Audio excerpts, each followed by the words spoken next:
Hey guys, sorry for being away from YouTube for so long. I had to take this time off because I had to figure out some things for myself. But now I'm back, and in this tutorial I'm gonna teach you guys how to make backgrounds and what to keep in mind when developing one. Before we start, I just want to say that this background was done on my phone and I used Sketchbook X to make it. Unfortunately, it has been removed from the Play Store. But you can easily find many apps that work very similarly and are just as good. My favorite being IB's Paint, because you can actually add even more layers than you would on Sketchbook and has a bigger range of textures. Okay, but starting off, sketch the area using a light shaded pencil, just like I did here. You can use blue, pink, green, whatever. This will help you visualize the place and give you a good idea of where and how everything is going to be laid out. Don't worry about making a pretty drawing here. Just sketch loosely because this is going to be erased anyway. You're the only one who needs to understand what's going on. Then open a new layer and clean it with a black pencil, lining over the previous drawing, like this. Moving on to coloring, use basic colors, brown for trees, green for leaves, etc. The color scheme will also depend on the time of the day you want your background to be. For daytime, use normal shades, but if it's at night, use the same shades as you would for daytime with the saturation and brightness way lower. It also helps to add a dark navy blue tint so it gives an impression of nighttime. Remember to test the colors on a gray screen, because if you do it on a white screen, it will seem to be way darker than it actually is, because it creates a big contrast with the colors that you're using. So it's good to just maintain a gray color because it's a medium shade.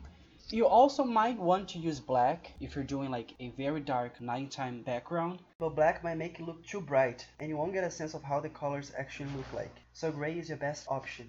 When you have the base colors done, start adding lights and shadows. I recommend doing this on a new layer so it doesn't mess up your surroundings. For light, use the same color as the base color and bring the brightness and saturation up. For shadows, bring the brightness and saturation down. When the saturation is down, it gets closer to gray and it gives an impression of being further away. Keep testing to see if the colors look good. Remember, warmer tones bring things forward and cooler tones push them away. So if you want to give an impression of something being further away in your landscape, it helps you to use a tint of the color you used for the sky and mix it with the object you want to be distant. Haven't you noticed when you see a mountain very far away it looks sort of blue? The sky is blue because the air in the atmosphere scatters blue light. This light is also scattering the air around you, so the bigger the distance between you and an object, the bluer that object will look, because there's more atmosphere in between, resulting in the appearance of a thicker and thicker filter of blue. Which is why we associate cooler tones with things being further away. And since we're talking about science stuff, keep in mind where the light is coming from in your scenario. Don't go putting lights and shadows everywhere. Keep only one point of light and add shadows on the opposite side. Also don't forget the shadows on the floor, because for example, if there's a tree and that tree doesn't have a shadow, it's gonna look like it's floating. Keep adding details as pleased, until you feel like you've achieved the desired look, but be careful to not go overboard. Keep the biggest amount of details for the things that are up close. For the things far away, keep them minimalistic. For example, these branches in the back, I added a lower opacity, so they become a little more transparent and blend better with the color scheme of the background, and thus they don't stand out as much as the ones in the front. And now, you're pretty much done. Sorry for the horrible audio. I literally recorded this video in every single corner of my house, so pretty much every single sentence sounds different. But hopefully you guys can understand what I said, and hopefully what I said was well explained.